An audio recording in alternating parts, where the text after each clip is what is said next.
অপেক্ষার পালা শেষ। রাত পোহালেই ডাকসু নির্বাচনের ভোট। দিনভর চলেছে ব্যালট বক্স বিতরণ আর বুথ প্রস্তুতের কাজ। টানটান উত্তেজনায় শেষ দিনেও ছাত্রদল ও শিবির সমর্থিত প্রার্থীরা তুলেছেন সাইবার হামলার অভিযোগ। সাইবার বুলিংয়ের জবাব ব্যালটে দেওয়ার আহ্বান ছাত্রদল প্যানেলের ভিপি প্রার্থী আবিদের।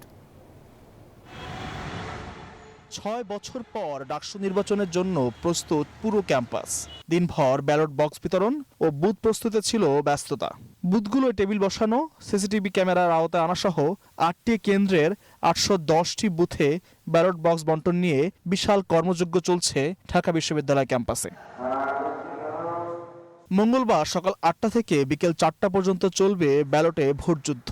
স্বাচ্ছন্দ্যে ভোট নিশ্চিতে সব প্রস্তুতি শেষ বলে জানালেন রিটার্নিং কর্মকর্তা।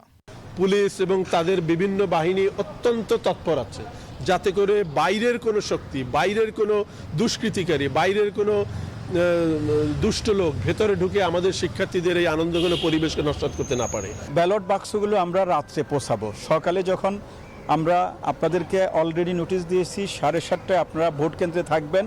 আপনাদের সামনে ব্যালট বাক্সগুলো ওপেন করা হবে এবং আপনাদের সামনে সিল করা হবে। আপনারা ফুটেজ নিয়ে জাতিকে দেখাবেন ব্যালট বাক্সে কিছু নেই। কেন্দ্রীয় ছাত্র সংসদ নির্বাচনে ভিপি পদে এবারের লড়াই হবে হাড্ডাহাড্ডি। শীর্ষ এই পদে জাতীয়তাবাদী ছাত্রদল সমর্থিত ওয়ালটন এখন দেশের সীমানা পেরিয়ে পৌঁছে গিয়েছে 50টিরও বেশি দেশে। ওয়ালটন, ঘরে ঘরে বিশ্বজুড়ে। প্যানেলের আবেদুল ইসলাম খান, ইসলামী ছাত্র শিবির সমর্থিত প্যানেলের সাদিক কায়েম ও স্বতন্ত্র শিক্ষার্থী ঐক্যের উমামা ফাতেমার মধ্যেই মূল লড়াই হবে বলে ধারণা করা হচ্ছে। টানটান উত্তেজনায় শেষ দিনেও ছাত্রদল ও শিবির সমর্থিত প্রার্থীরা তুলেছেন সাইবার হামলার অভিযোগ। যারা সাইবার অ্যাটাক দিচ্ছে তাদের বিরুদ্ধে আপনারা আগামীকালকে ব্যালট অ্যাটাক দিবেন। সাইবার অ্যাটাকের বিরুদ্ধে আমাদের শিক্ষার্থীরা আগামীকালকে ব্যালট অ্যাটাক দেবে বলে আমাদের বিশ্বাস।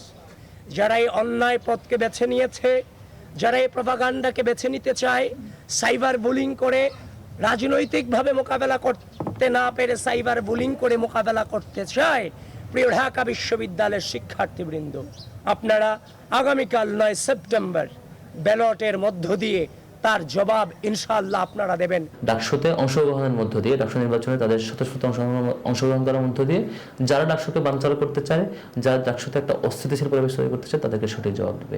এদিন বিশ্ববিদ্যালয় ক্যাম্পাসে বিপুল সংখ্যক আইন শৃঙ্খলা বাহিনী মোতায়েন করতে দেখা যায়। সেই সাথে এপিসি, ওয়াটার ক্যাননও মোতায়েন করা হয় ক্যাম্পাসে।